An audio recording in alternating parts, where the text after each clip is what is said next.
couldn't be more prouder of one of my friends, Roy Wood Jr., comedian. He's on The Daily Show, and he joins us now on The Rich Eisen Show. I've been knowing Roy for a while now when I was at ESPN, and we're actually from the same city, so to speak. I think, Roy, you're from Birmingham. I'm from Bessemer, Alabama, right? Look, y'all Bessemer people just need to say Birmingham. Look, I know you want to be all specific about your suburb because Bo Jackson is from there. But chill out.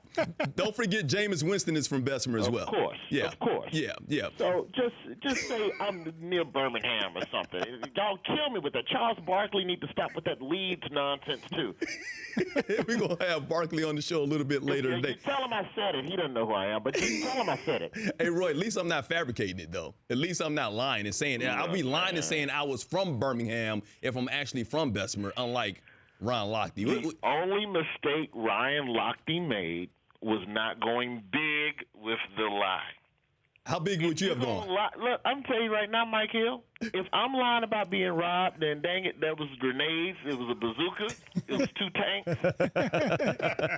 We had to dodge, and then the cartel came around the corner. I took out the cartel. I only had 1 bullet. I curved it like Angelina Jolie in that Assassin movie.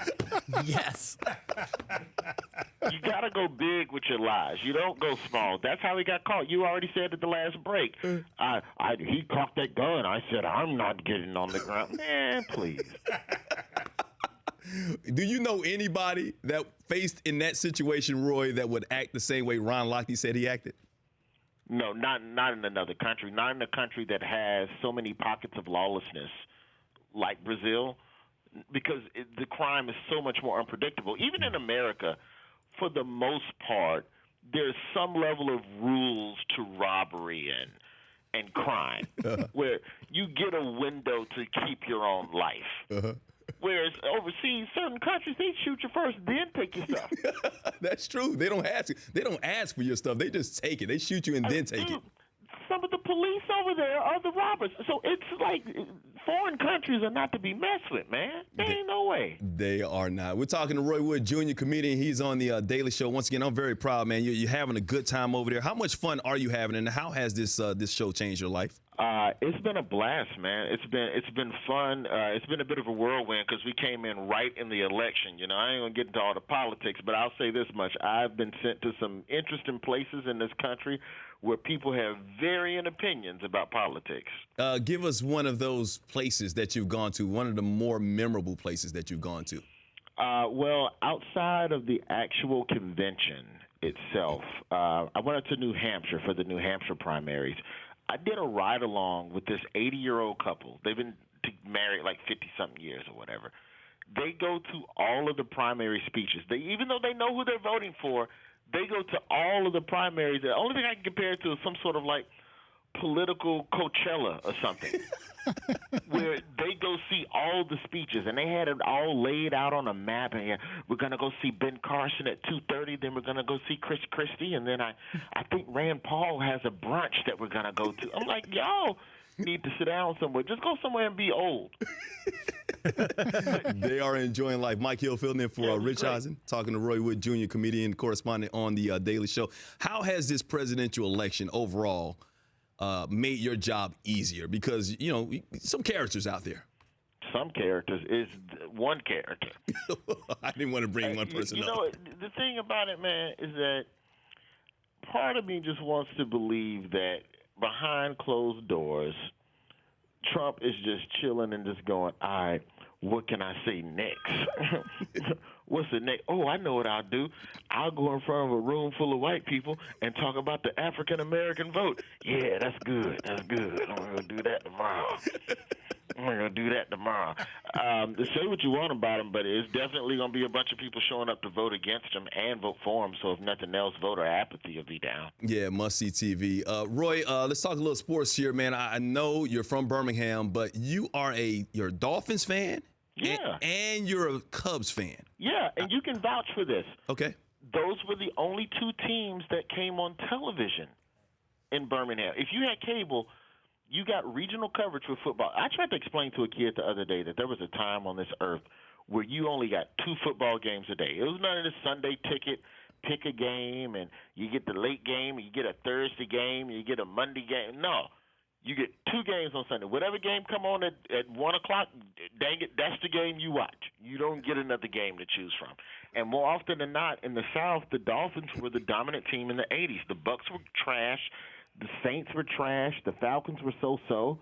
So they're just – and the Oilers were maybe here and there, but the only consistent good team was the Dolphins. So I grew up with them. And then with the Cubs, it was regional coverage. Well, I got to stop you there because, once again, I was in the same region at that time, and I remember having TBS and being able to see the Braves, and Cowboys came on every week at 4 o'clock. That was the NFC game. The NFC game was always Cowboys, but the AFC was Dolphins. So I just fell in love with Marino and the Marx brothers, Clayton and Duper at the time. Because back in those days, I was light and quick on my feet. I thought I could be a wide receiver. But in the 80s, man, see, this is what people want to disrespect the Cubs on. The Cubs had a better 80s than the Braves. So I started watching the Cubs at the right time, right around 87, Andre Dawson MVP, 89, they went to they were in the pennant race. Then they started sucking. If I'd have just waited 2 more years for Sid Bream to slide into history, then I would have had a nice decade of happiness under my belt. But no, right. I'm 20 years into depression, so it is what it is. So the Cubs, they're the odds-on favorite at the beginning of the season to win it all. Is this finally the year that the Cubs? I don't know. I'm calm. Don't talk to me till October. You're calm? Don't talk to me until they get past the NLCS. I want the Cubs to win just so Steve Bartman can come out of hiding. God bless that dude. Where is Steve Bartman? Where do you think he is? Last I saw him at 30 for 30, he's still living in Chicago somewhere. Oh, maybe I respect him for never leaving town. Me too. I thought he had moved to Florida somewhere. Maybe I wouldn't be surprised. That brother definitely has to live in witness protection because some folks take this stuff too seriously. At the end of the day, it's just grown-ups catching a ball. It is. Just calm down. Roy Wood Jr., comedian of The Daily Show, joins us here on The Rich Eisen Show. I'm Mike Hill, filling in for Rich today. You have seen some great accomplishments being at a Cubs game. I understand you were at the Jake Arrieta no-hitter, one of his no-hitters against the Dodgers. Yes, I was. What was that like? Kind of rude, and I should apologize to Dodger fans because I sang "Go Cubs Go" at the end of the game after he threw the no-hitter, and I was the guy. And I'm normally not a jerk fan, but it was a no-hitter, and I feel like I had the right, and I just kind of heckled everybody as they left the stadium. And that's rude. That's unbecoming of me. That's a fan. That's what fans do. What's wrong with that? No, that's kind of jerk behavior. You got the no-no, clap for your team, and go home.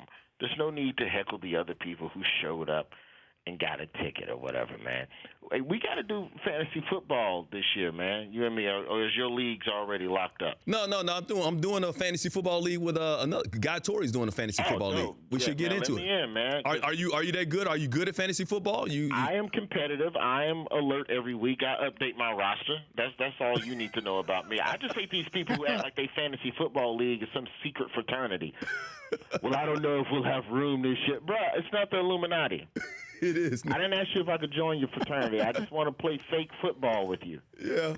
I was talking about fantasy football yesterday and how I like it, but at the same time, it kind of makes me feel like I'm in between a rock and a hard place because I find myself rooting against my team because somebody else is on my fantasy team and that person or that player happens to be playing against my team that week. You know how you fix that problem? How do you do that? Become a Dolphins fan. It doesn't matter. You ain't got to worry about your team doing nothing. So you have no faith in the Dolphins this year? Tannehill's not going to get it together? The defense not going to come around? I think this is last at bat. Is that right? Last at bat to get it together. And I feel like if they get to a slow start, they may just go ahead and just start tearing the team down now. And just, strip it for parts and then just start the rebuilding process. All right, man. Hey, you're going to have a good time today on the show. So you guys had LeBron James on the show last night. Dude, LeBron rolls deep. Deep, I tell you. What do you mean? Like 6-7 people with him. I wish I had that many friends. That dude. That's when you're superstar status. I know you're probably up to 3 by now. The dude is doing all this philanthropy. I can't say that word. He's doing all this charity work, man. And he's got one person checking the text messages, one person making sure the outfit is straight. He's got another person updating them on what's going on with the next event that they headed to. Like that. brother is willing and dealing. You can't say a bad thing about him. Well, you made one Hollywood major magazine's top 10 comedians on the come up list. Yeah, man. Variety magazine, man. They were real nice to us, man. So it's happening for you. That stardom's gonna have. So how deep will you roll when you become the next Kevin Hart or somebody like that? I don't know, Mike Hill. I still ride in Uber X. Okay, I'm not ready for the big guy. I accidentally ordered an Uber Black one time. I canceled when he pulled up. I said, I'm not getting in that expensive car. Hey, man, Uber is a trip. Hey, Roy, man, thanks so much, man. Once again, I'm so proud of you, man. Keep on doing your thing. And, of course, I got your back in anything you do, my brother. Hey, a pleasure, man. Send me that invite so I can thrash y'all this year in fantasy. All right, man. I will do that. Roy Wood Jr., the comedian, correspondent for The Daily Show, hanging out with us here. The Rich Eisen Show, weekdays at noon Eastern on Audience.